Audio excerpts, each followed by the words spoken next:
Okay, sorry guys. I almost completely forgot about this. Um, I know nobody probably watched this, but if you guys are planning to watch any of my live streams, they're gonna be probably around 6:30 my time if you're in California. Um, yeah, I completely forgot I had a live stream today, and I haven't been on my computer all day at all. So, yeah. This is chapter 8. I completely forgot my microphone. So I am sorry. This is probably going to sound terrible. Completely terrible. But I'm trying to be good. If you hear something walking in the background, it's my dog. Oh, Cubby. Yeah. See, Wattpad load now. Por favor. Oh. Okay. We're not on chapter 1, we're on chapter 8, I hope. Yeah, that's chapter 7. You can lay down with me, cub. Okay. Okay. It's been 3 days since I last saw Jeff. I've been on edge ever since that day with Ben. My bruises have healed up already, which is good. It's Saturday, so I don't have to go to school. Good thing, too, but now I have no idea what I'll do today. I just don't feel like being lazy. My dad has the weekend off, but my mom still has to work. She's a nurse at the local hospital. She has to be on the job a lot, but my dad usually sleeps the whole day, so it's like he's not even here, despite the occasional loud snoring from time to time. I walk around the house, bored out of my mind. I check my phone for messages from anyone. It'd be nice if Jeff had a phone, but I don't have to wait for him. But he doesn't, so that's not possible. I go upstairs and lay down on my bed for a couple of minutes until I get restless and walk some more. I try something to do on my computer, but it's not enough, really. Man, I need something to do. Then I hear my dad call me from his room. I quickly rush over and see he's still laying down in bed, but he's awake. Hey, sweetie, he mumbles. I need you to do me a favor, please. Sure, Dad, I said. What is it? He groans and yawns.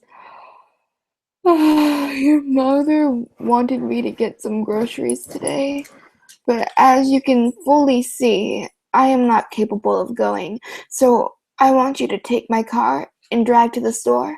Can you do that? I perk up knowing full well that I have something to do now.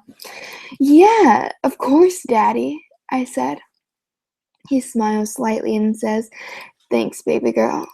There's a list of items to get on my work bag. Just grab the keys and go.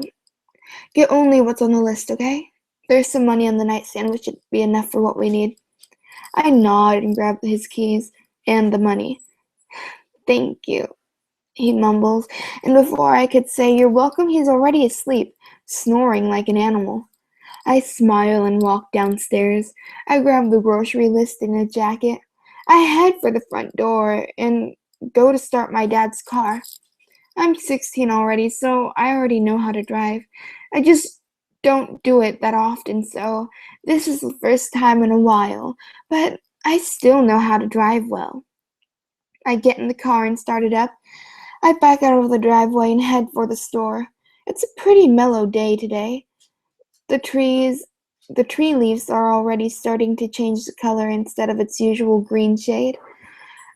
I get to the store and then park the car. I make sure to lock it just in case someone tries to break in it or steal it. I walk into the warm store and look at the list. The list items are simple enough. I already know what they are. I get to the cart and start walking. I get a couple of the items that start heading over to the other. Sorry. I get a couple of the items and start heading over to another aisle when I see someone familiar. I squeak and blush. It's Travis. Holy crap. And what's worse, he's in the aisle I'm supposed to go into. And he's standing right next to where I'm supposed to get. My bottom lip trembles from nervousness. I never thought I'd run into him out of school, or even in school for that matter, but still, I can just wait until he leaves. But then I'd look like a creep watching him from behind a display of chocolate chunky bars. Damn, I can always come back and get this item anyways, right? But I don't have a pen to cross it off. I'll forget to come back and get this item. Great. Well, I guess I'll have to get it now.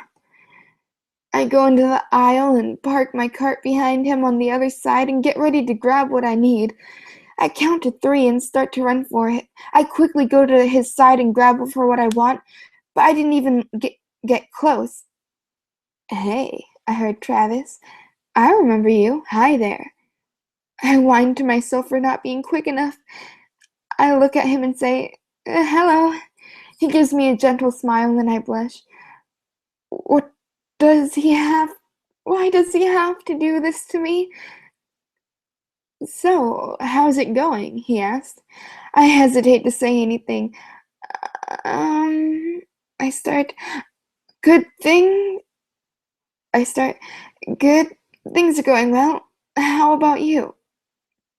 Same here, he said. I smiled a little and fidgeted in my spot. I hope he doesn't see how uncomfortable I am right now.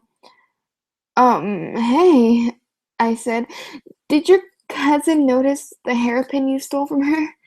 He laughs and says, actually, she did. I thought I was just making a joke when I said she counts them. She actually does. I giggle a little. Wow, she actually does. That's surprising. How are you feeling? He asked me. I look at him confused when I remember what happened to me. Oh, the fight? I'm fine, I reply. He smiles slightly and said, well, that's good. At least you're okay. I nod and grab the item I was supposed to get. I start walking back to my cart and put it in. Well, it was nice seeing you, I said. I was about to walk away when he grabbed the cart handle and said, wait, you never told me your name. I feel my face heat up. I can't believe he's asking me for my name. I didn't think anybody like him would do that.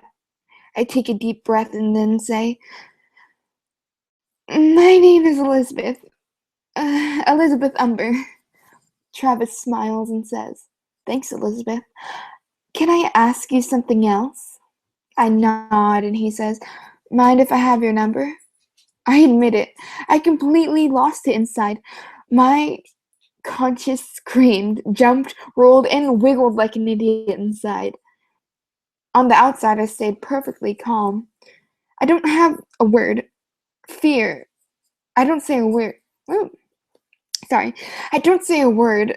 Fear that I'll squeak or possibly make a sheep noise on accident, so I just nod. I gave him my number and he puts it in his phone. A couple seconds later, a couple seconds later, he's done and he smiles. Thanks again, Elizabeth. See you around. He walks back to his cart and walks out of the aisle. I just stood there dumbfounded by what just happened. It feels like a dream, but I know it's not. I managed to move and get the rest of the listed items. The rest of the way to the checkout, and during that, my mind was blank. I read that wrong. Once I walked out of the store, did my mind come out of what its shock? Okay, that's really weird. I loaded my stuff in the car and got in. I drove back home and put the keys away and the groceries. My dad was still asleep, snoring away. I went upstairs and returned his keys. I shuffled across to the room and fell on top of my bed. I laid there for a few minutes and I looked at my phone. I know I shouldn't be anticipating, but I shouldn't be anticipating a call or message from Travis, but I can't help it. It's just so exciting for him to actually text or even call me. This was so unexpected. I'm glad my dad did a favor. I turn on my stomach and smile into my pillow. Suddenly, my phone vibrates a little and I look at it. Hey, it's me, Travis. Smiley face. I blush and squeal a little bit. I text him back saying, hey. I sent it and I wait. I'm still so full of excitement. I honestly cannot believe this is happening. Then my phone sees another text. I look at it and it read, I'm glad this is actually you. Last time I asked for someone's number, it didn't go so well. What happened? I waited again and soon he replied, let's just say it involves a Russian woman who really loved cats. I couldn't help but laugh at him. I giggled as I texted him back. We talked for a while. Well, not really a while, more like 2 hours. We got carried away. Eventually, the texting ended when he said he had to do some chores now. I hope it's all right with you. I replied, It's fine. Do what you have to do. Maybe later. Smiley face. Yeah, maybe later. Thanks, Elizabeth. You're pretty cool. Gotta go. Later. I stopped texting him after that. I was pretty sad about stopping the conversation, but I guess I can always text him some other time. It was fun while it lasted, anyways. I relax on my bed. Now I'm bored again. I sigh and think about what I could do to pass the time. Nothing really comes to my mind. It's only one. Maybe watch a little television, but I don't really feel in the mood for it. I should probably go for a walk or something. I get up and get myself ready again. I go and leave my dad a note telling him I'm going out walking, and I leave the house.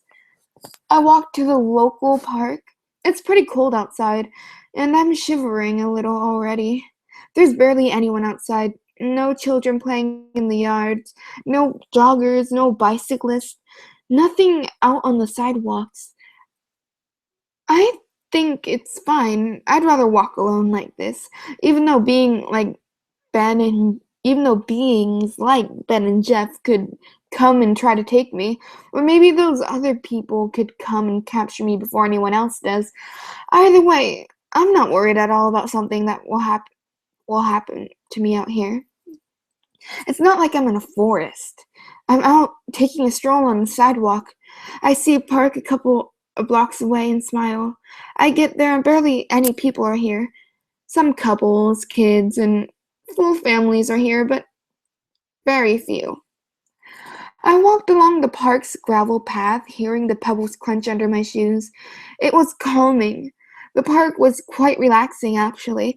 I kept walking until I reached an area where there was only trees, where I was along the side. Oh, where only trees were along the side. I couldn't see even the park anymore. Maybe I should turn back, I thought. I didn't listen to myself and kept walking further. I was bound to reach another part of the park eventually. I walked and walked for a while. I still hadn't reached any other part. I hadn't seen anyone else on the trail either, so I was completely alone. I started getting a little uneasy. I'm too far in to go back, so I have no other choice but to keep moving forward. I heard the bushes rustle and I picked up my pace a little. Every time I heard a noise, I kept walking faster until I was running. I have to get somewhere. I just have to. I ran and ran, and just as I was about to stop for a breath, I saw a peak of open area ahead. I smiled and sighed in relief. I ran a little faster and pushed aside some bushes to see an open area. It was a lake. There was an old dock with a gazebo over the water, probably for fishing purposes, only just to gaze in the water. I walked to I walked to it, but it looked pretty old and flimsy. I'm guessing no one has been. Gabby, stop it. My dog doesn't like the story. I walked around the lake's edge and gazed at it. Surprisingly, it wasn't growing any forest whatsoever. I sat down on the bank and put my hand in the water. It wasn't cold either. Strange, but good. I swayed my hand in the water and watched ripples that made movement. That the movement made. I wonder if anything inhabits this lake. I don't see any fish, frogs, or ducks for that matter. Would have been nice to see a duck. They're fluffy. I looked down in the water to see my reflection. In the gloom of fall, my skin tone is lighter. I look like a vampire, for heaven's sake. I just stared at my reflection for a while. I looked at my eyes. They're blue, just like my mother's eyes. It looks beautiful on her, but I never really liked them as much. Something about them just made me dislike them somehow. My mom makes her blue eyes appealing. Yet, even though I have the same shade, it doesn't look appealing on me. Without realizing it, I was frowning. I slapped the water where my reflection was and watched the ripples mess up my image. I couldn't see myself as it moved. I sighed and I sat there for a while longer. The water clears up and I see my reflection again. I don't mess it up this time. I look a little to my right and see a reflection, but it's not mine. I quickly look and see a guy sitting down a couple feet away from me. He was looking down into the water without looking up, and he said, "Did you know that people see themselves 5% more attractive than they really are?" I look at his reflection since he won't look up and say, "Of course I know. I know a lot of things." I watch his reflection smile, but then again, he's always smiling. "Never thought I'd see you here, sunshine," Jeff says. I shrug and say, "I got bored at home, so I took a walk. No one came to occupy me today." He looked at me and smirked. "You were lonely without me, weren't you?" he teased. I frowned in reply. "No, just because you're always hanging around with me recently, I haven't been doing so doesn't mean that I got lonely without you. It's the weekend, and I get bored a lot." He chuckles and says, "Whatever, sunshine, you know you missed me since I've been gone." I turn away from him and I looked at my reflection. "No, I haven't. Speaking of which, where have you gone these past 3 days?" He shrugged and then laid down on the grass. "I've been busy, with my hobby," he said. I rolled my eyes. How's your arm?" I asked. "Good," he said. How's your face?" I smiled slightly in reply. "It's fine. No more bruises." He nods and stared up at the sky. It was quiet. He seemed pretty mellow today, which isn't like him. I looked down at him. I think he got a new white hoodie, judging by how it's not torn open at his shoulder. "So," I started, how many people have you killed these past 3 days?" I know it's a strange question to ask him, but I need to break the silence. He grins and says, "I don't know. I lost count after 26 on the first day."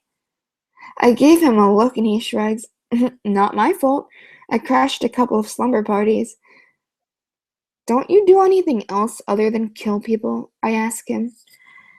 He shook his head and said, "Not really." I sigh. He seriously needs to do other things. I stand up and wipe away the dirt from my pants. Jeff immediately sits up and questions me. "Leaving so soon?" he asked. I nod and start walking back. I hear him rapidly get up and sprint by my side. "But," he started, "you barely got here. Can't you stay a while? I mean, this whole lake is secluded. It can be ours. What do you say, sunshine?" flattering, but I have to decline your offer, I said. Besides, it's getting dark, and since it's nearing winter, nightfall comes quicker. I can't stay longer either way. And also, this place doesn't have much to do but sit around and swim. I can't do that. My cold's nearly gone. Can't mess it up now. Jeff looked at me a bit bummed out and about me not staying here. It's a very nice area, but I'd rather go home. I walk along the gravel path, hope that they haven't shut down the park just yet. I still need to get out of here. Through the entire way, Jeff followed me back like a lost puppy. It was quite irritating, actually. I abruptly turned towards him and say, "You can stop following now. I can't be seen with you. It'll cause too much suspicion. Besides, the fact that you're following me doesn't quite put an end to my paranoia at ease. What? Doesn't quite put my paranoia at ease here."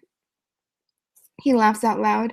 "And do you think leaving you alone will make it better? Also, I'm not following you. I'm escorting you out so you can walk home safely." I roll my eyes and turn back around to keep walking without looking back at him. I say, "Whatever. I don't need you to escort me. I'm perfectly fine on my whoa." I suddenly slipped on the gravel and fell forward onto the dirt. I groaned and heard Jeff chuckle slightly. "Yeah," he cackled. "You're perfectly fine." Shut up," I moaned.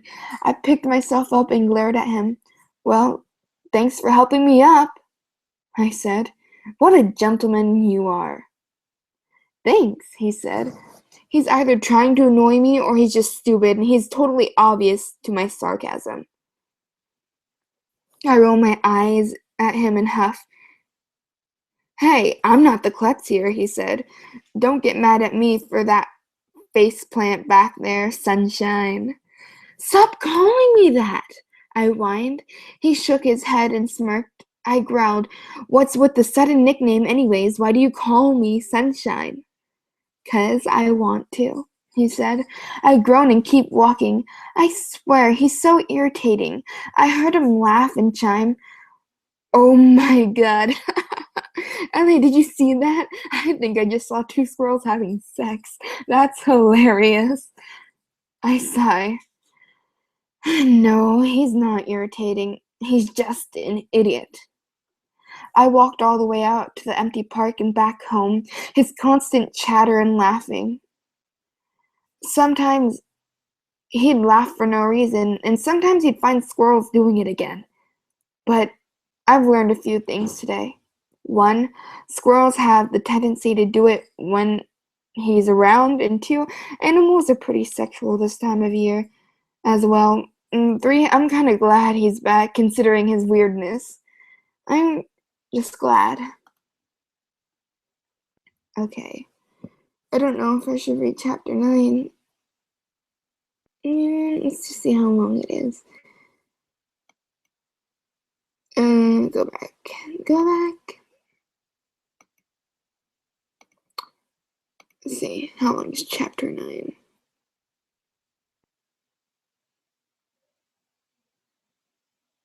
Let's see. Wait. Okay, I'm sorry. I'm seeing how long this is. Oh, it's not even that long. I'll do it.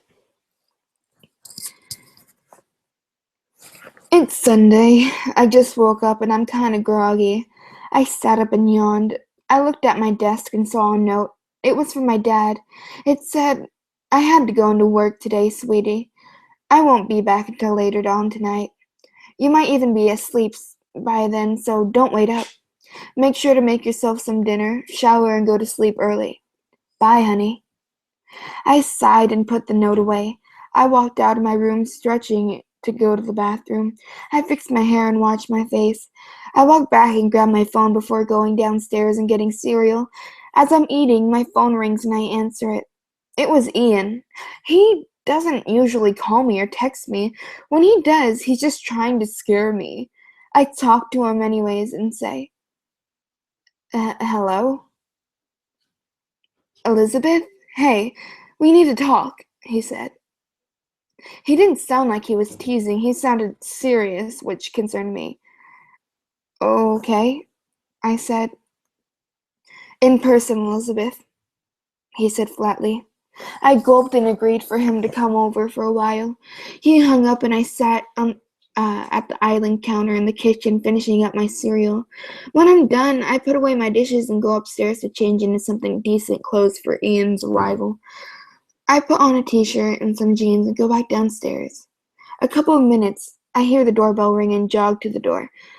I open it and Ian's there with a blank face. I invite him in and he takes a seat on the couch. I offer him something to drink, but he declines and I sit next to him. So, I started, what is it that you need to talk to me about?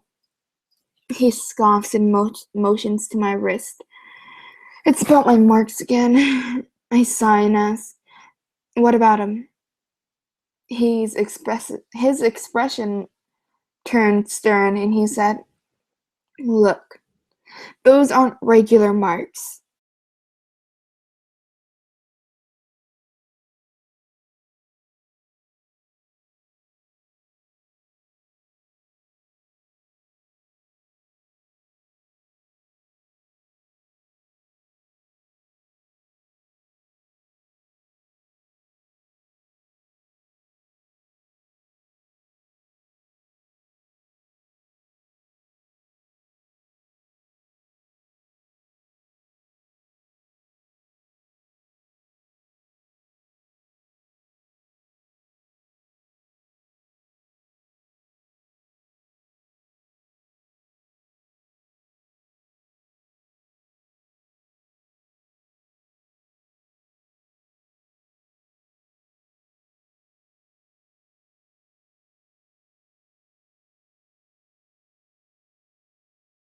Them. I gave him a puzzled look and asked, beware of him. Oops. I gave him a puzzled look and asked, who's him? There was a sudden silence. It was like the world suddenly just stopped for a moment. I hear no cars, no people outside, no wind or birds, nothing whatsoever. It's a bit unsettling. I couldn't take it anymore. I wanted Ian to speak so badly because of how quiet this moment was right now. Once I saw his lips part, I sighed in relief. He spoke in a certain tone. It was firm but soft, like he was afraid of something or someone or something would hear him. He said that tone, the operator. Even though it was two simple words, it made me breathe again and hold my nervousness in. This operator doesn't sound so good. I finally sorry, I just heard something. I finally exhaled and said, who is this operator? If I told you, things might happen. You're safer not knowing, he said. I bite my lips and say, how am I safer? From what exactly? Tell me. I can't, he said. Sorry, Elizabeth. Just know that I wish I could tell you, but I can't. I'd be putting your life at risk. I sit there looking down at my lap. I feel scared and confused. It's a horrible combination. I looked up at him and said, who is he? You're okay, Tubby. Come here. Sorry, I need to break seriousness. My dog's being sad. I looked up at him and say, who is he? He shook his head and said, I said if I told you, you'd be in danger. Besides, you wouldn't think it's normal. You wouldn't think I'm normal. I roll my eyes and say, please, I didn't think you were normal since the moment I first met you. What difference will it make? He smiled for a second, then said, I know things no ordinary person knows. I know things that will bring people to pure insanity. I'm surprised I'm still mentally stable, so what I know, you can't know. But sometimes it takes a toll on me. It gets so bad I have to tell someone, so that's why I swear. Yeah? Yeah? Alright. Sorry, Cubs. You okay, Cubs? Have you seen a box of latex gloves in here anymore? No. You okay, Cubs? What's up, Cubs?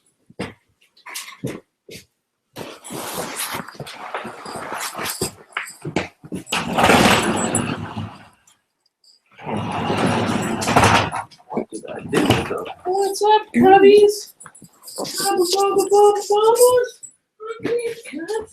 What's up, Cubs? Huh? What's up, Cubbies? What's up with the Cubbies? Alright, come on. Here, call Cubby. Cubby. Come here, Cubs. Right off. Oh, yes, please. Cubs. No. Sorry about that. My stepdad walked in. Okay. I completely lost my place. And I wanted to be scared. So that's why I spread scary rumors, to tell people that what I know, in a way, where they think it isn't actually real or dangerous. Just a little story to keep them up at night. And I want them to be scared, because it's a way of warning them. Fear is the reaction I want. Without fear, there is no protection. Without fear, we don't have strength. Without fear, there is no life. As much as we all hate it, we can't live without it. So it's a part of life. Fear is life. But if anyone knew what scary stories are real, what most scary stories are real. Oh, my computer just messed up. Okay. Well, I am having internet difficulties right now. So next week we'll do the other half of chapter 9 and 10. I am so sorry for this. You can go to Internal Laughter's Wattpad page and read the story. I will bring you more chapters soon. Arigato gozaimasu. Goodbye. Gamsahamnida.